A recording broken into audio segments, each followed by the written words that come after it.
உங்கள் தந்தி1 தொலைக்காட்சியில் தினமும் ஒரு சர்ப்ரைஸ் மாலை 6 முதல் 7 மணி வரை காணத் தவறாதீர்கள். தமிழ்நாட்டில் ஒரு அதிர்ச்சி சம்பவங்க. அதாவது பெண் டிஎஸ்பி மீது தாக்குதல் நடத்தப்பட்டிருக்கிறது. வீடியோ வெளியாகி பரபரப்பை ஏற்படுத்தி இருக்கிறது. நடந்தது என்ன என்று பார்க்கவிருக்கிறோம். முதல்ல ஒரு கொலை சம்பவம். அது என்ன கொலை அப்படின்னு சொல்லி கேட்டிங்கன்னா, ராமநாதபுரம் மாவட்டத்தை சேர்ந்த சரக்கு வாகனத்தின் ஓட்டுநர் காளிக்குமார். இவருக்கு 33 வயதாகிறது. இவர் சரக்கு வாகனத்தை ஓட்டி கொண்டிருக்கும் போது 2 டூ வீலரில் சுமார் 4 பேர் வந்திருக்காங்க. பயங்கர ஆயுதங்களோடு இவரை வெட்டி சாய்த்து விட்டார்கள். மருத்துவமனைக்கு இவரை அழைத்து கொண்டு போகிறார்கள். ஆனால் போகும் வழியிலேயே உயிரிழந்து விட்டார் என்று சொல்லப்படுகிறது. அது மட்டுமல்ல, உறவினர்கள் மருத்துவமனையை நோக்கி படையெடுக்க ஆரம்பித்து விட்டார்கள். முதலில் அந்த காட்சிகளை பார்த்து விடுவோம்.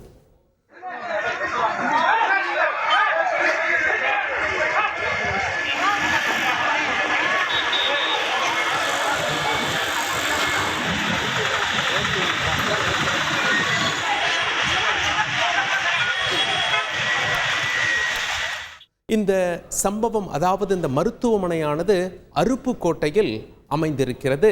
மக்கள் நடந்து வருவதும் அருப்புக்கோட்டையில் தான். பாதிக்கப்பட்டவருடைய உறவினர்கள், கொலை செய்யப்பட்டவருடைய உறவினர்கள், அவங்க எங்கே போகிறாங்க கூட்டமாக அப்படின்னு சொல்லி பார்த்தீங்கன்னா, சாலை மறியலில் ஈடுபட சென்று கொண்டிருக்கிறார்கள். உடனே அருப்புக்கோட்டையினுடைய டிஎஸ்பி என்ன செய்கிறாங்க அப்படின்னா, காயத்ரி அவர்களுடைய பெயர். அவங்க என்ன செய்கிறாங்க, உடனே சம்பவம் நடந்த இடத்துக்கு போகிறாங்க. ஏன் அப்படின்னா, இவங்க சாலை மறியல் பண்ணிட்டாங்கன்னா மிகப்பெரிய போக்குவரத்து நெரிசல் ஏற்பட வாய்ப்பு இருக்கிறது. தேவையில்லாத சட்ட ஒழுங்கு பிரச்சனை, எப்படியாவது அதை போய் தடுத்துடலாம் அப்படின்னு சொல்லி டிஎஸ்பியே களத்தில் இறங்குறாங்க. அந்த காட்சிகளை பார்த்து விடுவோம்.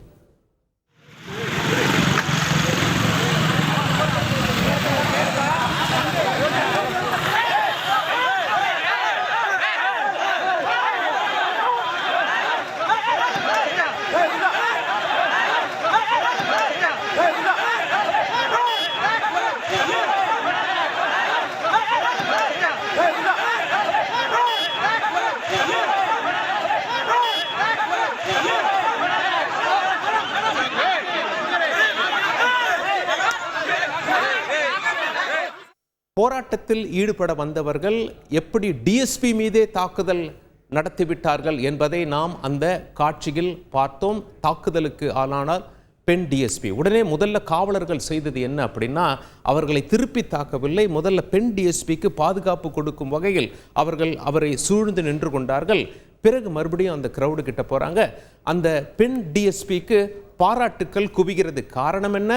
தாக்குதலுக்கு ஆளான பின்னரும் சம்பவ இடத்தை விட்டு உடனே புறப்பட்டு செல்லவில்லை. சம்பவ இடத்திலேயே நின்று அந்த கூட்டத்தை கலைத்த பிறகுதான் அவர் புறப்பட்டு சென்றார். போராடியவர்களுடன் சென்று பேச்சுவார்த்தை நடத்தினார். அதற்கு பிறகும் அங்கே சில தள்ளுமுள்ளுகள் நடைபெற்றது. இருப்பினும் பெண் டிஎஸ்பி களத்தை விட்டு புறப்படவில்லை. அவர்களை அப்புறப்படுத்திய பிறகே, வேலையை சரிவர முடித்த பிறகே பெண் டிஎஸ்பி அங்கிருந்து புறப்பட்டிருக்கிறார். இதனால் அவருக்கு பாராட்டுக்கள் குவிகிறது. தைரியமான பெண்மணி என்று அந்த காட்சிகளையும் பார்த்து விடுவோம்.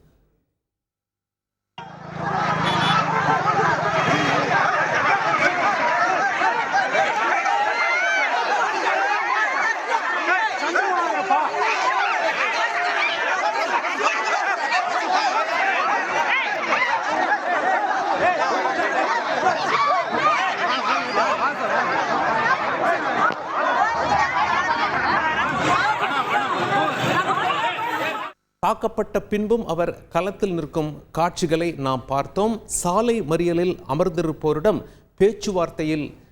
பேச்சுவார்த்தை நடத்தி அவர்களை அங்கிருந்து கலைந்து செல்ல அவர் முழுமையான நடவடிக்கை எடுத்து அதில் வெற்றியும் பெற்றார். அந்த காட்சிகளையும் பார்த்து விடுவோம்.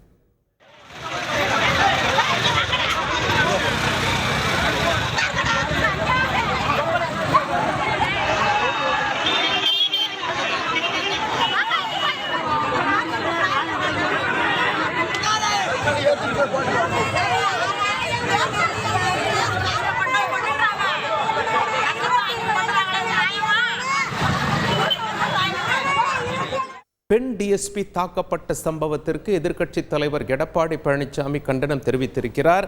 எத்தனை பேர் மீது நடவடிக்கை எடுத்திருக்கிறார்கள் அப்படின்னு சொல்லி கேட்டிங்கன்னா, இந்த சம்பவம் பெருசான பிறகு பெண் டிஎஸ்பியை தாக்கப்பட்டார் என்றவுடன் விருதுநகர் மாவட்ட எஸ்பி களத்திற்கு வந்துவிட்டார், விசாரணை நடத்தினார்.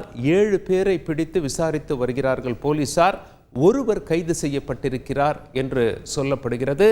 என்னதான் நடவடிக்கை எடுத்தாலும் பெண் டிஎஸ்பி களத்தில் தாக்கப்பட்ட சம்பவம் ஒரு அதிர் அலைகளை ஏற்படுத்தியிருக்கிறது. பொதுமக்கள் இந்த தாக்குதலுக்கு கண்டனம் தெரிவித்த வண்ணம் இருக்கிறார்கள்.